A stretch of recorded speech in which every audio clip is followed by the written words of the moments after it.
तो यार आज की वीडियो थोड़ी अलग होने वाली है, क्योंकि आज की इस वीडियो से मैं नई मांगा की शुरुआत करने वाला हूँ। अब वैसे थंबनेल देख के तुम समझ ही गए होगे किस मांगा की बात हो रही है यहाँ पे, लेकिन स्टिल अभी भी किसी को नहीं समझ में आया तो यहाँ पर बात हो रही है बरज़र्क मांगा की, जिसको कि ग्रेटेस्ट मांगा ऑफ ऑल टाइम माना जाता है। और वहीं इसके अपोजिट में इसके एनिमे को one of the cheapest anime of all time माना जाता है। दैट्स व्हाई अगर किसी ने एनिमे और मांगा दोनों ट्राई कर रखे तो वो हमेशा इसकी मांगा को ही रिकमेंड करता है। और क्योंकि इस चैनल पे भी ज्यादातर लोगों को मांगा ही पसंद है, तो लेट्स सी इस वीडियो पे कैसा रेस्पॉन्स आता है। क्योंकि अगर अच्छा रेस्पॉन्स आता है तो आगे और भी वीडियोस आएंगी बरज़र्क पे, नहीं आता है तो वीडियोस रुक जाएंगी। So if you interested keep watching.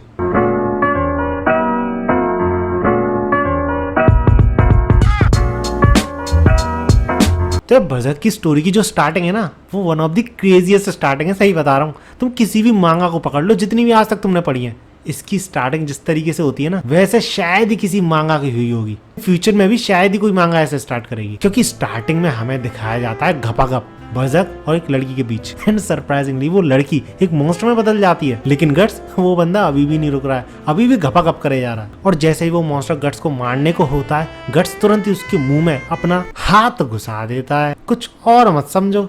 और इसी के साथ गट्स उस मॉन्स्टर को मार के वहां से निकल लेता है। एंड इसके तुरंत ही बाद हमें दिखाया जाता है एक किंगडम जहां पर कि गट्स एंटर कर रहा होता है, और उसी के साथ साथ वो ये भी देखता है कि बहुत सारे बच्चों को कैदी बना के उस किंगडम में ले जाया जा रहा था। इसके बाद फिर सीन चेंज होता है और हमें दिखाया जाता है एक बार जहाँ पर कि लोग नशे में एक एल्फ के मजे ले रहे होते हैं, उसे बांधकर रस्सी से। उनको कोई रोक भी नहीं रहा था, क्योंकि ये बंदे जो थे ये कासल को बिलोंग करते थे, शायद से ऊंची पोजीशन वाले सोल्जर्स थे। लेकिन यही सारी चीजें जब गट्स होते हुए देखता है और उसे पता चलता है कि ये लोग कैसल को बिलोंग करते हैं, तो वो सबसे पहले तो बार के हेड के पास जाता है, जिसका की बार था, उसे कुछ पैसे देता है और उससे ये बोलता है सॉरी बट ये जगह थोड़ी बिगड़ने वाली है तो इसे रखो, और ऐसा कहते हुए कुछ पैसे दे देता है। और इसके तुरंत ही बाद हम देखते हैं कि जो आदमी परेशान कर रहा था इस एल्फ को, उसके सिर के आर पार एक एरो चली जाती है। और गट्स यहीं पे नहीं रुकता, इससे पहले कि उसके साथी यानी इसी आदमी के साथ ही पता कर पाते ही कि ये तीर किसने चलाया, कहाँ से आया, गट्स एक के बाद एक सभी पे हमला करने लग जाता है इन्हीं एरोस से। इसके बाद उन्हीं में से एक को गट्स पकड़ता है और उससे ये बोलता है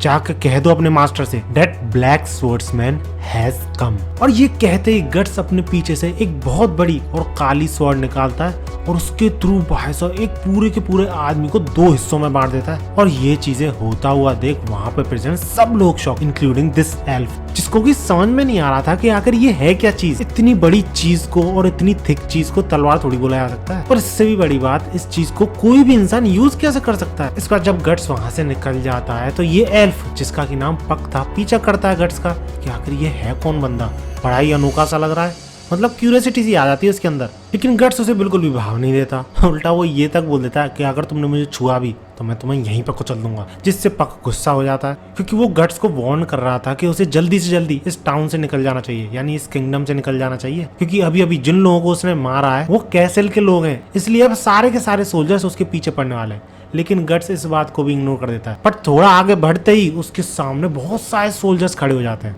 और पक वहां से भाग के निकल लेता एंड गट्स को गिरफ्तार कर लिया था। और तुम ऐसा भी कह सकते हो कि वो खुद को गिरफ्तार होने देता है। इसके बाद उसे काफी टॉर्चर कराया जाता है उसकी बात निकलवाने के लिए कि वो यहाँ पे क्यों आया है। लेकिन गट्स कुछ बोलना तो छोड़ो, कुछ आवाज भी नहीं निकालता, यानी दर्द होने पे जो आवाज निकलती है वो भी नहीं निकलती उसके मुंह से। इतने में वहां पे मेयर पहुंच जाता है, जिसको कि एक तरीके से तुम राजा भी बोल सकते हो वहां का। एंड वो गट्स से बोलता है कि क्या तुम्हें पता भी है तुमने क्या किया है, तुमने जिन लोगों को मारा है, तुम्हारे उन लोगों को मारने की वजह से ये पूरा का पूरा टाउन, ये पूरा का पूरा किंगडम तबाह हो सकता है। जिस पे गट्स भी रहा तो ये तुम्हारे आसपास सोल्जर्स क्यों घूम रहे हैं, ये है ना टाउन को प्रोटेक्ट करने के लिए। जिस पे ये मेयर पसीने छोड़ते हुए बोलता है कि तुम जानते नहीं हो उस इंसान को जिसके की डेंजर में ये टाउन है। ये मेयर उसे मास्टर बुलाता है और ये भी बोलता है कि वो ह्यूमन नहीं है, वो एक लिटरली मॉन्स्टर है जो कि ऐसा फील होता है कि हेल से आया है। एंड दैट्स व्हाई उसको हराने की कैपेबिलिटी किसी में भी नहीं है, एटलीस्ट किसी भी इंसान में तो नहीं है। जिसके बाद गट्स रिप्लाई में बोलता है कि अच्छा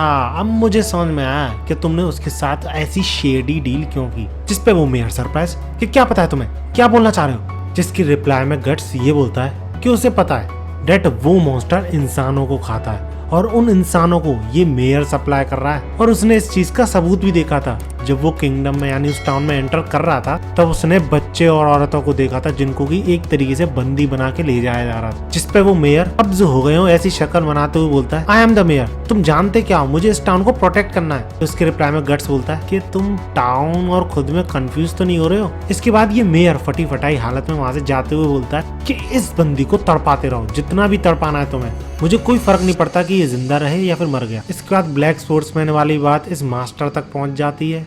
मेयर भी उसके पास जाता है उसी स्वर्ड्समैन के बारे में बताने के लिए, और ये मेयर ना सिर्फ इस मास्टर से माफी मांगता है बल्कि ये भी बोलता है कि वो पैसे और हॉस्टेजेस जो कि उसके पास भेजता था वो सब बढ़ा देगा। इतना डरपोक था ये मेयर, लेकिन ये मास्टर मांगता नहीं है और अपने प्लेट से इस मेयर के पास इंसान का कान फेंक के मारता है, जिससे ये मेयर और भी ज्यादा घबरा जाता है। लेकिन ये मास्टर छोड़ता नहीं है, सोल्जर्स के थ्रू इस मेयर को पकड़ लेता है एंड शायद इसे भी जेल में डाल देता है आई थिंक। इसके बाद हम देखते हैं गट्स को, जो कि जेल में था, बंधा हुआ था और एक बहुत ही घिनौनी चीज को इमेजिन कर रहा था जो कि उसकी तरफ बढ़ रही थी।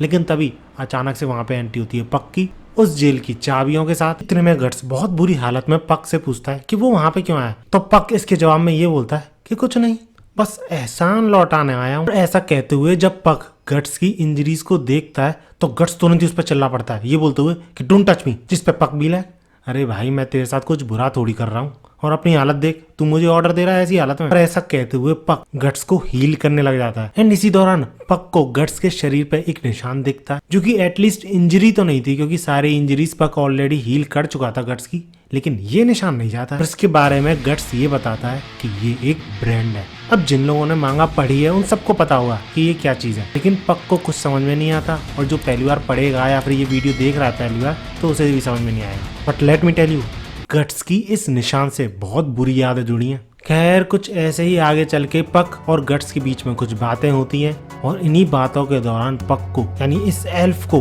गट्स की फीलिंग महसूस होती है जो कि काफी ज्यादा खतरनाक, डार्क और बहुत ही ज्यादा सैड थी।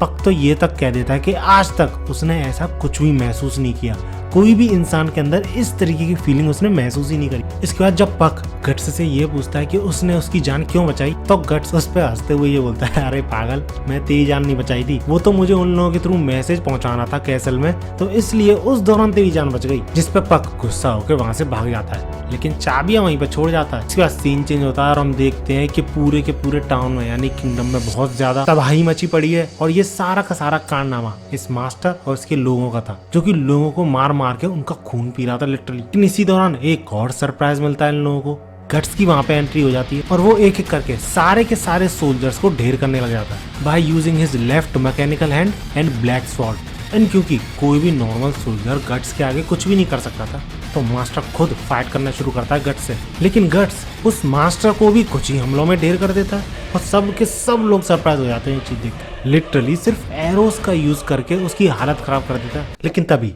वो मास्टर जो कि पहले से ही हम सबको मॉन्स्टर लग रहा था, इन सबको भी मॉन्स्टर लग रहा था, अपनी असली फॉर्म दिखाता है जो कि एक स्नेक टाइप में थी। और इसी के साथ वो गट्स को दूर फेंकते हुए ये क्लियर कर देता है कि किसी भी इंसान की औकात ही नहीं है कि मुझे हरा सके, मारना तो दूर की बात है। अब क्योंकि ये जो मास्टर था इसकी असली फॉर्म के बारे में किसी को भी नहीं पता था तो इसके खुद के सोल्जर इससे दूर भागने लग जाते हैं। और इसके बाद जो ये मॉन्स्टर गट्स को धोता है एक के बाद एक अटैक करके, सही में गट्स की ऐसी होपलेस सिचुएशन हो जाती है कि ऐसा फील होता है कि भैया ये मरने वाला है। और यही चीज इस मास्टर को भी लग रही थी तो इसलिए वो गट्स को अपने शरीर के बहुत पास ले आता है और इसी का फायदा गट्स उठाता है अपने लेफ्ट हैंड से लिटरली तोप का यूज करके।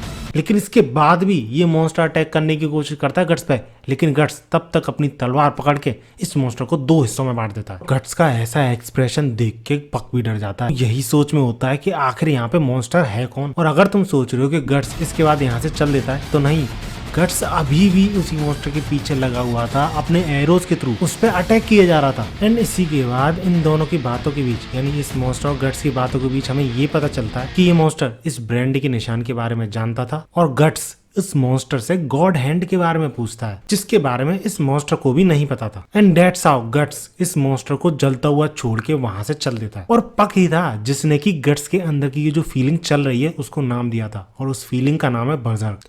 And that's it. आज की वीडियो में इतना ही। होपफुली तुम्हें बरज़क की पहली वीडियो अच्छी लगी होगी। अगर हाँ तो वीडियो पर लाइक जरूर करना। टारगेट रखते हैं एटलीस्ट 9K लाइक्स का।